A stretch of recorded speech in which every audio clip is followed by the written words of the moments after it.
नाशिक शहरातील प्रत्येक बातमी सखोलपणे आणि तिच्या संभाव्य परिणामांसह जाणून घेण्यासाठी आजच अधिकार न्यूजच्या YouTube चॅनलला सबस्क्राइब करा आणि बेल आयकॉन. सर्व हृदयविकार तपासणी आणि उपचारांची अत्याधुनिक सुविधा एकाच छताखाली. मुंबई ठाणे पाठोपाठ Shri Saibaba multi speciality hospital heart institute and research centre नाशिकच्या उपचारांमधून आता नाशिककरांना सर्व हृदयविकार तपासणी आणि उपचारांचे अत्याधुनिक सुविधा एकाच छताखाली मिळणार असून नुकत्याच प्लॉट क्रमांक 34 वाणी हाऊस समोर मुंबई आग्रा महामार्ग मुंबई नाका नाशिक येथे महाराष्ट्र राज्याचे जलसंपदा आपत्ती व्यवस्थापन मंत्री गिरीशजी महाजन यांच्या हस्ते अत्याधुनिक सिटी कोरोनरी एन्जिओग्राफी या टेक्नॉलॉजी असलेल्या हृदयविकारांवर उपचार करणाऱ्या टेक्नॉलॉजीचं उद्घाटन करण्यात आलंय. Shri Saibaba multi speciality hospital heart institute and research centre Nashik येथे संचालक डॉक्टर अनिरुद्ध धर्माधिकारी यांच्या मार्गदर्शनाखाली या ठिकाणी 2 अत्याधुनिक कॅथ लॅब, 200 खाटांचं सुसज्ज मल्टी स्पेशालिटी हॉस्पिटल, अनुभवी व तज्ज्ञ हृदयरोग तज्ज्ञांची टीम, कार्डिक MRI सुविधेसह नागरिकांसाठी देण्यात आले असून या उद्घाटन प्रसंगी नाशिक मध्याच्या आमदार देवयानीताई फरांदे, दीपक बिल्डर असोसिएशनचे दीपक चंदे, भारतीय जनता पक्षाचे महाराष्ट्र प्रदेश प्रवक्ता लक्ष्मण सावजी, नगरसेवक ॲडव्होकेट श्याम बडोदे, नगरसेविका स्वातीताई भामरे यांच्यासह सामाजिक, राजकीय, शैक्षणिक क्षेत्रातील मान्यवर मोठ्या संख्येने उपस्थित होते. उद्घाटन सोहळा व्यवस्थितरित्या पार पाडण्यासाठी doctor Aishwarya Dharmadhikari, Vishwajit Dharmadhikari, doctor Pallavi Dharmadhikari, doctor Vaibhav Nimbhore, doctor अर्धरयू कुथे आणि Shri Saibaba multi speciality hospital heart institute and research centre नाशिकचे सर्व डॉक्टर्स कर्मचारी उपस्थित होते. वृत्तसंकलन अधिकार न्यूज नाशिक. संचालक संपादक प्रवीण नेटावणे, नाशिक रोड, नाशिक.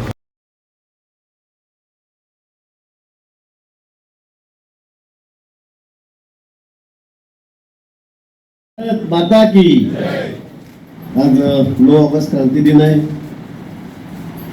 आणि त्या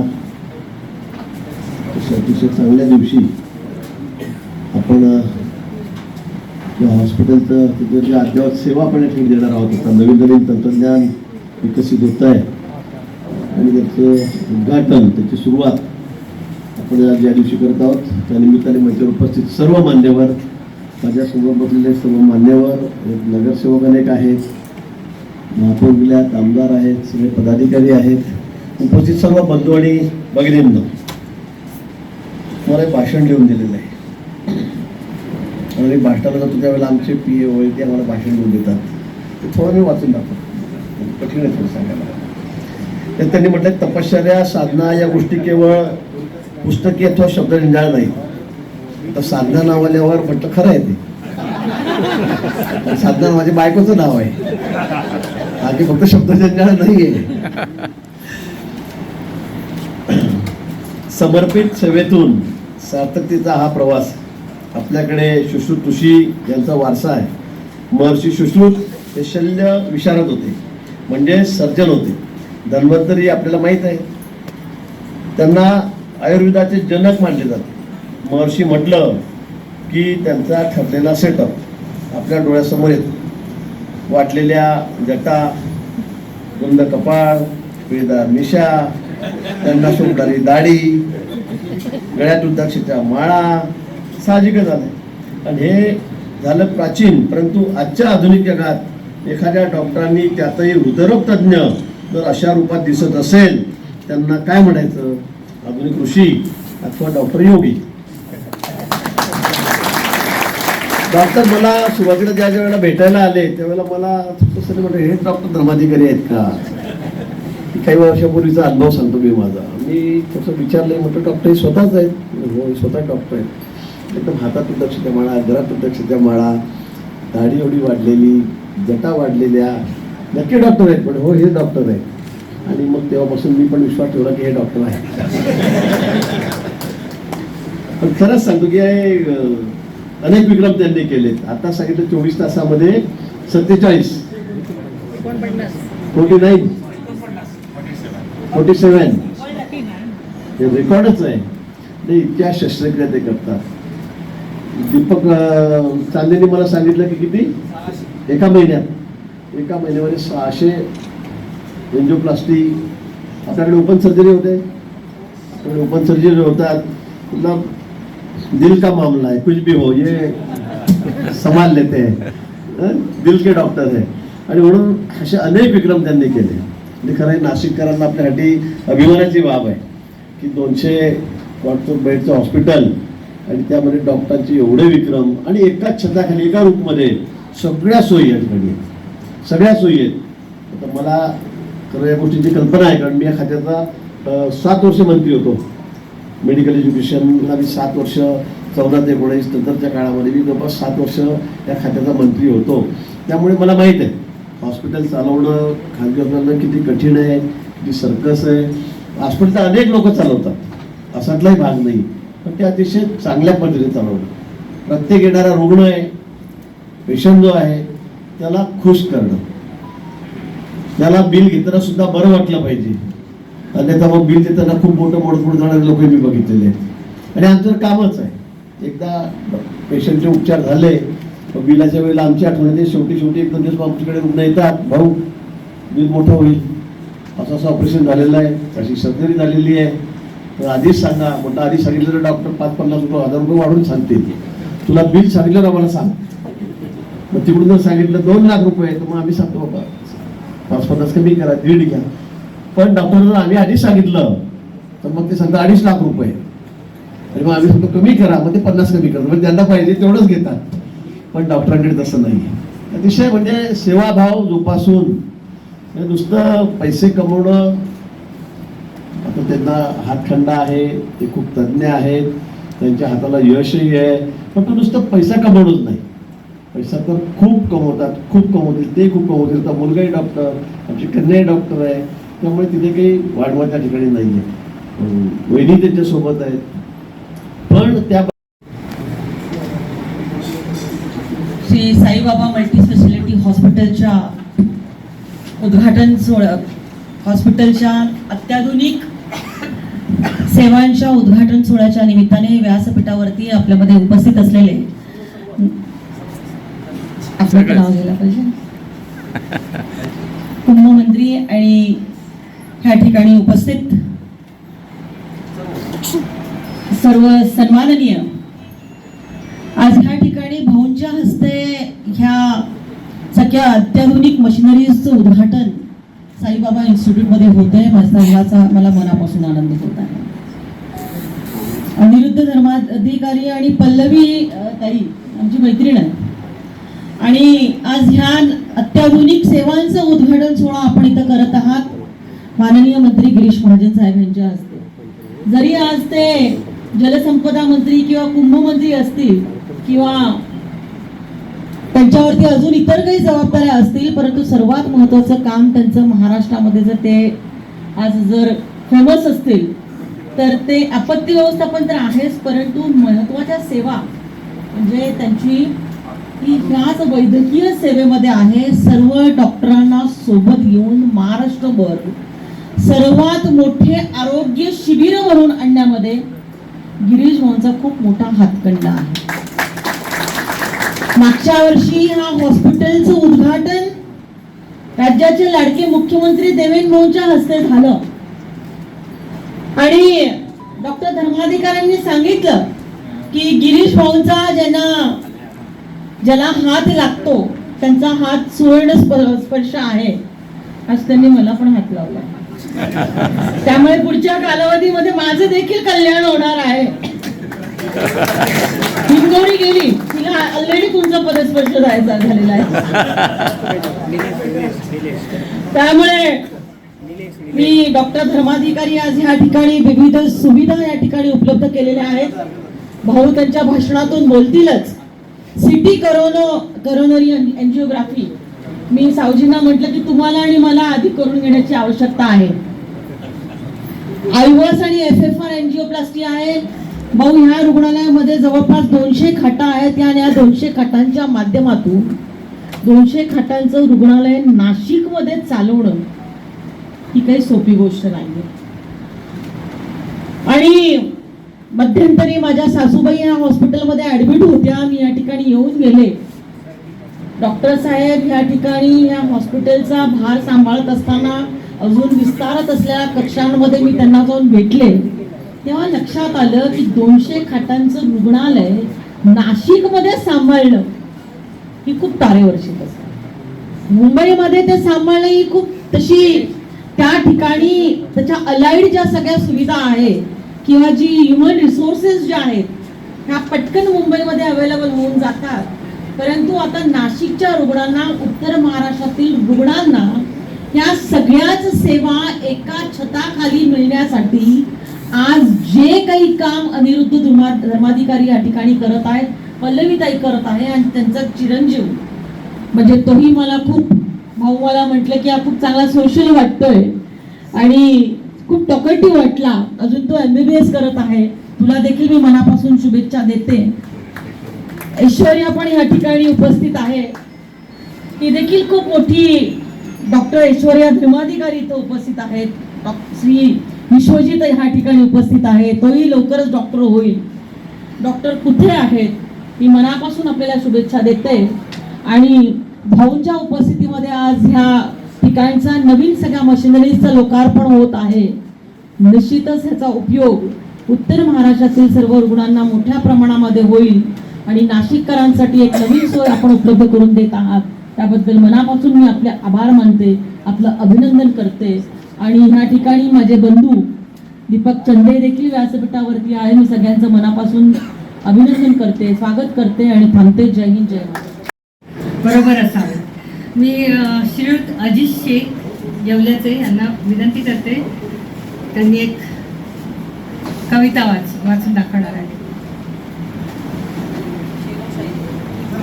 आज या ठिकाणी Shri Saibaba multi speciality hospital च्या नवीन तंत्रज्ञानाला आणि धर्माधिकारी परिवाराला मी तुमच्या समोर उभा आहे शुभेच्छा देण्यासाठी. एक मुस्लिम साहेब, नुसतं मुस्लिम नाही, भारतीय मुस्लिम, आणि नुसतं भारतीय मुस्लिम नाही तर मराठी मुस्लिम. आज या ठिकाणी हे काम इतकं सोपं नाही. 2 जुलैला माननीय मुख्यमंत्र्यांच्या हस्ते या हॉस्पिटलचं उद्घाटन झालं. 3 जुलैला मी ॲडमिट झालो. ते माझं सौभाग्य होतं का दुर्भाग्य, परंतु बाहेर आलो त्यावेळी टणटणीत बाहेर गेलो. त्या हॉस्पिटलमध्ये सफाईदार पासून तर निष्णात डॉक्टरांपर्यंत सर्वच नम्र आणि शिस्तबद्ध कार्यक्रम या ठिकाणी राबवतात. म्हणून या साईबाबा हॉस्पिटलचं नाव संपूर्ण देशामध्ये पसरलेलं आहे. यामध्ये कोणाच्या मनात शंका किंवा कुशंका असण्याचं कारण नाही. या ठिकाणी मी असं म्हणेन, मला कमी वेळात बोलता येत नाही, माझ्यासाठी जास्त वेळ बोलू देणार नाही कारण मी येवल्याचा आहे. पण मी जाणीव देवयानी जाईल, पण मी जाणीव ठेवतो आणि कमीत कमी याच्यात सांगतो, खुशी उनको नहीं मिलती, खुशी उनको नहीं मिलती जो अपने इरादे से जिंदगी जिया करते हैं. खुशी उनको मिलती है जो दूसरों के खुशी के लिए अपने इरादे बदल दिया करते हैं.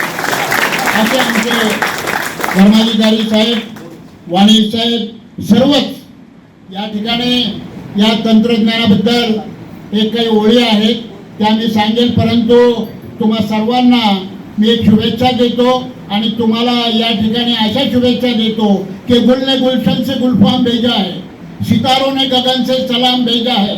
आज का प्रोग्राम मुबारक हो धर्माधिकारी साहब, आपको हमने दिल से पैगाम भेजा है.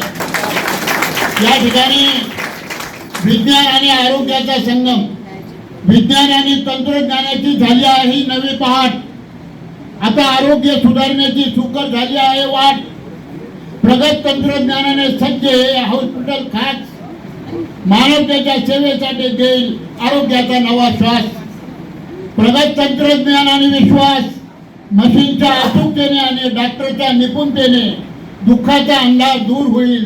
ज्ञानाच्या आणि विज्ञानाच्या किरणाने अत्याधुनिक तंत्रज्ञानाची ही नवी ओळख आज झाली. आरोग्य क्षेत्रातील एक यशस्वी क्रांती इथे बहरली. उपचार आणि आशेचा किरण, आधुनिक यंत्राची अचूकता आणि मानवतेची सेवा या रुग्णालयात मिळेल. आरोग्याचा एक नवा ठेवा. प्रगत तंत्रज्ञानाचे हे पाऊल आहे अत्यंत महान. प्रत्येक आजारी व्यक्तीला मिळेल आता जीवनदान. प्रत्येक आजारी व्यक्तीला मिळेल आता जीवनदान. जय हिंद. जय महाराष्ट्र, जय संविधान. विनंती करते त्यांनी आभार प्रदर्शन करावं. सरांनी रोबोटिक कनी सर्जरी आताच आपल्याकडे चालू केलेली आहे आणि हायेस्ट नंबर ऑफ केसेस आमच्या मागच्या महिन्यात झालेल्या आहेत. मी सरांना विनंती करते त्यांनी बोलावं. सस्नेह नमस्कार. पेशंटच्या आजारावर उपचार करण्यासाठी नेहमीच नवनवीन शस्त्राची आम्हाला गरज असते. या शस्त्रांची पूजा क्रांतिदिनी सरांकडून झाली. याबद्दल आम्हाला हॉस्पिटलला खूप छान वाटतं आणि आपण आज आमच्या कार्यक्रमाला प्रमुख पाहुणे म्हणून उपस्थित राहिलात असे माननीय मंत्री महोदय नामदार श्री गिरीश भाऊ महाजन, याचबरोबर माननीय आमदार देवेंद्र फरांदे मॅडम यांचे सुद्धा मी आभार मानतो. माननीय लक्ष्मणजी सावजी साहेब, आपल्या महापौर माननीय हिमगौरी अडके यांचे सुद्धा मी आभार मानतो. याबरोबर माननीय लक्ष्मणजी सावजी, माननीय सुधाकर बडगुजर साहेब, गटनेते बडोदे साहेब, चंदे साहेब, याबरोबर विविध असोसिएशन्स, CGAच्या समन्वयक समिती, विविध सामाजिक संघटना, आमचे मित्र परिवार, ज्येष्ठ आप्त स्वकीय आणि आमचे रुग्ण, याबरोबर ज्यांच्यामुळे हा कार्यक्रम खरंच सफल झाला हे आमच्या हॉस्पिटलचे रुग्ण की ज्यांनी आजपर्यंत आमच्यावर विश्वास ठेवून आमच्याकडून ही ट्रीटमेंट घेतली. आज या कार्यक्रमाच्या शेवटी मी आपणास एवढंच सांगू शकतो की ह्या सगळ्या मशीन्समुळे आपण आजाराला आधीच रोखू शकतो. या कार्यक्रमाच्या शेवटी आपल्या सगळ्यांवर एक जबाबदारी आहे. आपण सर्व जनमानसात हा निरोप पोहोचवायचा आहे की आपण आजार होण्याच्या पूर्वीच कसा रोखू शकतो याबद्दल आपण नक्कीच सगळ्यांना गाईड करू शकता व हा मेसेज पोहोचवू शकता. आपल्या कार्यक्रमाबद्दल उपस्थितीबद्दल प्रधानमंत्री आणि आपत्ती व्यवस्थापन मंत्री तसेच कुंभमेळा मंत्री श्री गिरीशजी महाजन आत्ताच आपल्यामध्ये होत्या. इतक्या कोणाच्या काही त्यांच्या व्यस्त वेळापत्रकामुळे इथून रवाना झाल्या. त्या महापौर हिमगौरीताई अडके, आमदार देवयानीताई फरांदे, लक्ष्मणजी सावजी, गटनेते श्यामजी बडोदे, आमचे मित्र सुधाकरजी बडगुजर, तसंच आमचे मार्गदर्शक दीपकजी चांदे, उपस्थित सर्व मान्यवर जे आमच्यावर खूप प्रेम करतात आणि त्यांचा कायम पाठीवर हात राहिलेला आहे असे सर्वजण आणि हॉस्पिटलचे अगदी मनापासून प्रामाणिकपणे सेवा देणारे सर्व कर्मचारी वर्ग. आज खूप आनंद होत आहे की आपण हॉस्पिटल सुरू केल्यानंतर एक महत्त्वाचा टप्पा गाठत आहोत. जेमतेम 1.5 वर्ष झालं हॉस्पिटल चालू होऊन. मी म्हणेन की महाजन साहेबांचा मिडास टच आहे, man with the golden touch. त्यांनी ज्या गोष्टीला हात लावला त्या गोष्टीचं सोनं होतं. आणि हॉस्पिटलच्या उद्घाटन प्रसंगी सुद्धा साहेब उपस्थित होते. त्यांनी पाठीवर हात ठेवला आणि आपण गेल्या 1.5 वर्षात डॉक्टर अजिंक्य देशनेंसोबत रोबोटिक नी जॉईंट रिप्लेसमेंट सर्जरीची सुरुवात केली. डॉक्टर सुमित खेरे आणि त्यांच्या इतर न्यूरोसर्जन्सच्या टीमबरोबर आपण मायक्रोस्कोपिक स्पाईन सर्जरी आणि ब्रेन सर्जरी सुरू केली. तसंच आता cardiac MRI, CT coronary angiography, आयव्हर्स आणि FFR. कसं आहे की या गोष्टी आपल्याला खूप माहिती नसतात किंवा थोड्याफार लोकांना माहिती आहेत काय गोष्टी आहेत. CT कॉर्नरी एन्जिओग्राफीमध्ये म्हणजे CT स्कॅनमध्ये संपूर्ण कॉर्नरी एन्जिओग्राफी होते.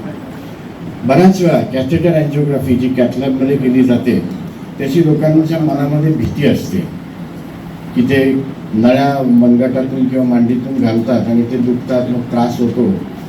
तर अशा वेळेस CT कॉर्नरी एन्जिओग्राफी ही एक अतिशय उपयुक्त पर्याय ठरतो. कॅथेटर एन्जिओग्राफीला किमान 4 मिनिटं लागतात, प्रिपरेशन लागतं, 3 तास आधी थांबावं लागतं, 3 तास नंतर थांबावं लागतं. पण CT कॉर्नरी एन्जिओग्राफी म्हणजे जसं आपण एखादं सलाईनचं इंजेक्शन घेतो तेवढीच एक सुई टोचली जाते. आणि CT स्कॅनमध्ये ते जसं आपण मेंदूचा CT स्कॅन करतो तसंच हृदयाच्या रक्तवाहिन्यांचा CT स्कॅन केवळ 8 सेकंदात पूर्ण होतो. त्यामुळे रुग्ण आल्यापासून जाईपर्यंत त्याला जास्तीत जास्त 1 ते 1.5 तास लागतो. आणि त्याची ॲक्युरसी सुद्धा 95% पुढे आहे. म्हणजे CT एन्जिओग्राफीचे जे रिझल्ट्स असतात त्या रिझल्ट्सवर आधारित आपण पुढचे सगळे उपचार करू शकतो. त्याच्यात थोडीशी आधीची एक पायरी म्हणजे CT कॅल्शियम स्कोरिंग. जसं आपण स्ट्रेस टेस्ट करतो की या रुग्णाला किंवा या व्यक्तीला कॉर्नरी अँजिओग्राफीची आवश्यकता आहे का, त्याला काही हृदयविकाराचं म्हणजेच हृदयाच्या धमन्यांचा काही विकार आहे का हे जाणण्यासाठी आपण स्ट्रेस टेस्ट करतो, इकोकार्डिओग्राफी करतो. तसंच CT कॅल्शियम स्कोरिंग ही सुद्धा एक अतिशय उत्तम निदान पद्धती आहे. याची पण ॲक्युरसी 90% जास्त असते. आणि CTवर कॅल्शियमचा किती स्कोर आहे, 0 ते 700च्या पुढे असं स्कोरिंग सिस्टम असते. आणि जर 700च्या पुढे स्कोर असेल तर त्या व्यक्तीला अँजिओग्राफी करणं गरजेचंच असतं, कारण त्याला ब्लॉकेज निघण्याची शक्यता 90% जास्त असते. त्यामुळे ही तपासणी सुद्धा 8 सेकंदात होते. ह्याला तर कुठलं इंजेक्शन पण द्यावं लागत नाही आणि आपल्याला सांगता येतं की या व्यक्तीला अँजिओग्राफीची आवश्यकता आहे किंवा नाही. तिसरी जी उपलब्धी आपण आज करून दिली आहे ती म्हणजे आयव्हस किंवा इंट्राव्हॅस्क्युलर अल्ट्रासाऊंड. अल्ट्रासाऊंड सगळ्यांना माहिती आहे, सोनोग्राफी. आपण पोटाची सोनोग्राफी करतो, त्याच्यात किडनी, लिव्हर सगळं बघतो. समजा लिव्हरचा काही प्रॉब्लेम असेल, तिथे एखादी गाठ असेल किंवा लिव्हर खराब झालेला असेल, सिरोसिस झाला असेल तर आपण सांगू शकतो. किडनीचे काही विकार असतील तर त्याचं निदान होऊ शकतं. हे अल्ट्रासाऊंडचं काम असतं. तोच अल्ट्रासाऊंडचा अतिशय मिनिएचर प्रोब म्हणजे अतिशय छोटा प्रोब आपण मनगटाच्या धमनीतून हृदयाच्या रक्तवाहिनीत नेऊन हृदयाच्या रक्तवाहिनीतले जे अडथळे आहेत, ब्लॉकेजेस आहेत, त्याचं स्वरूप काय आहे हे समजून घेऊ शकतो. त्याच्यात कॅल्शियम आहे का, फायब्रोसिस आहे का, कोलेस्ट्रॉल आहे का, हे कळाल्याने काय होतं की आपल्याला आपल्या उपचाराचे नियोजन, स्टेंट्स टाकण्याचे नियोजन जास्त चांगल्या पद्धतीने करता येतं. दुसरी महत्त्वाची गोष्ट की ज्यांना किडनीचे विकार आहेत अशा व्यक्तींना कॉन्ट्रास्ट इंजेक्ट करणं बऱ्याच वेळा धोक्याचं होऊ शकतं.